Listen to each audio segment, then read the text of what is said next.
Саламатсыздар ма, оқушылар? Бүгін бірінші сабағымызды бастағалы отырмыз. Бүгінгі сабағымыз тақырыбы үш өлшемді модельдер.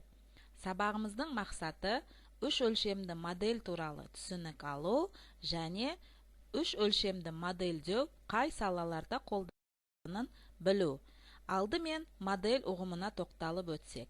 Модель дегеніміз нақты объектіні, процесті немесе құбылысты ықшам әрі шағын түрде бейнелеп көрсету. Модельдеу дегеніміз объектілерді, процестерді немесе құбылыстарды зерттеу мақсатында олардың моделін, макетін құру. Модель көрнекі түрде, жазбаша жоспар, сызба ретінде алады. Бір объектінің моделін жасау үшін сурет қолмен сызылған. Компьютер технологиясының дамуының арқасында суретті салуға арналған CorelDRAW және Photoshop программалары пайда болды. Қолмен салынған текшені басқа жағынан көру үшін суретті қайта салуымыз керек. Ал графикалық редактор арқылы суретті қайта салмай-ақ қалаған жағдайда көре аламыз.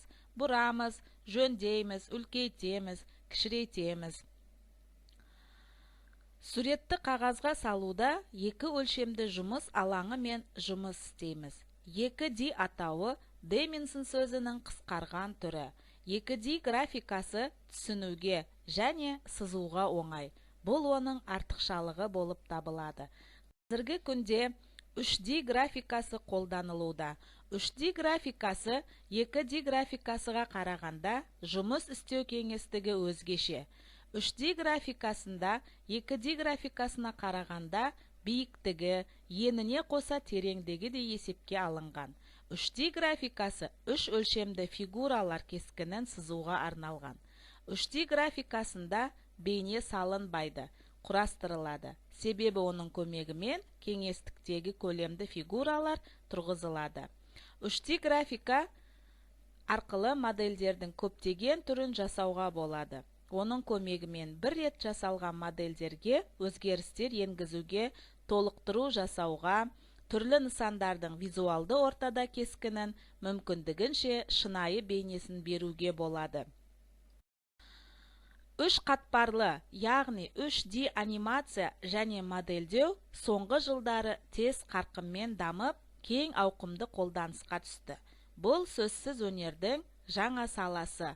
Кино, мультипликация, рекламалық роликтер дайындау, ойын жасау және түрлі презентациялар жасаудан бастап, сәулет өнері мен инженерияда және көптеген тағы басқа салаларда қолданылады. 3D модельдеу және оны анимациялау негізінде аса күрделі заттарды қарапайым нүктелер не фигуралар көмегімен кеңістікте құрастыру принципі жатыр. 3D модельдеу технологиясы үш өлшемді көлемді объект құру, геометриялық объектілерді виртуалды түрде өңдеу, видео үзінділерді үш өлшемді көлемінде өңдеу, анимация құру және 3D кинотеатрын құруда 3D модельдеу технологиясыдан пайдаланылады. 3D модельдеу технологиясына мына суреттерді мысал ретінде көрсек болады.